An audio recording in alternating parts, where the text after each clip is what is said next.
不知道你顶不顶得住。发情的单身公牛向首领发起了决斗。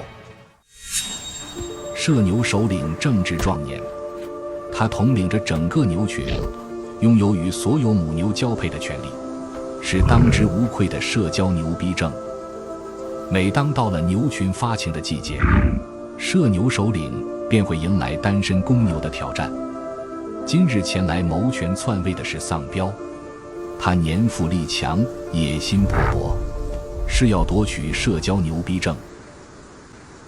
首领大力刨土，为丧彪挖坑，试图震慑对手。可惜丧彪并不为之所动，他别无选择，只能硬着头皮迎战。成年雄性社牛的体重超过半吨，双方这一撞地动山摇，即使拥有强度极高的头部，这种吨位的撞击，受伤也是无法避免的。但是为了争夺母牛的交配权，他们没有退路，只能硬刚到底。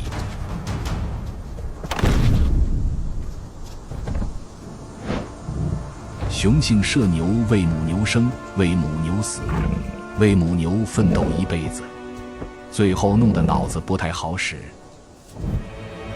首领主场作战，母牛也在一旁加油助威，经验和技巧令他略胜一筹。处于劣势的丧彪没有破釜沉舟的勇气，落败而逃。这一逃为他接下来的悲惨下场埋下了伏笔。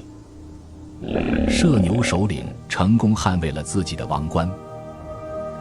在接下来的一年，他将继续统领着牛群繁衍壮大。随着季节的更替，正在照料小牛犊的社牛群不慎误入了七匹狼的势力范围。北极狼与社牛之间的恩怨，往上可以追溯至冰川时期，双方一见面便是不死不休的局面。一头社牛的体重是北极狼的5倍，根本不在一个量级。但七匹狼不惧空有蛮力却没有脑子的社牛，他们发动突袭，试图引起牛群的社恐，目标直指弱小的牛犊子。这个策略很快便奏效了，惊慌逃窜的社牛给了狼群突破口。但社牛们也不是吃素的，他们吃草，呲凹草，攒跑沙。回过神来的社牛重新长出了脑子，摆出了防御阵型，将小牛犊牢牢护在中间。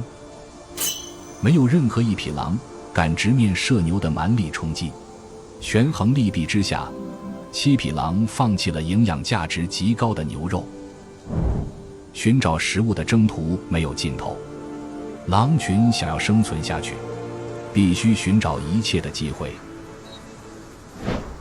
自从上次挑战首领失败之后，丧彪一直在外独自流浪。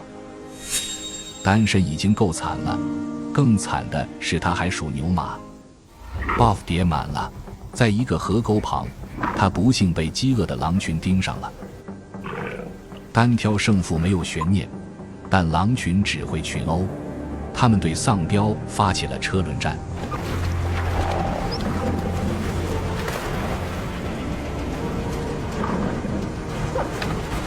深陷河沟的丧彪无力发飙，面对狼群数小时不死不休的围攻，最终难逃厄运，成为了狼群的盘中餐。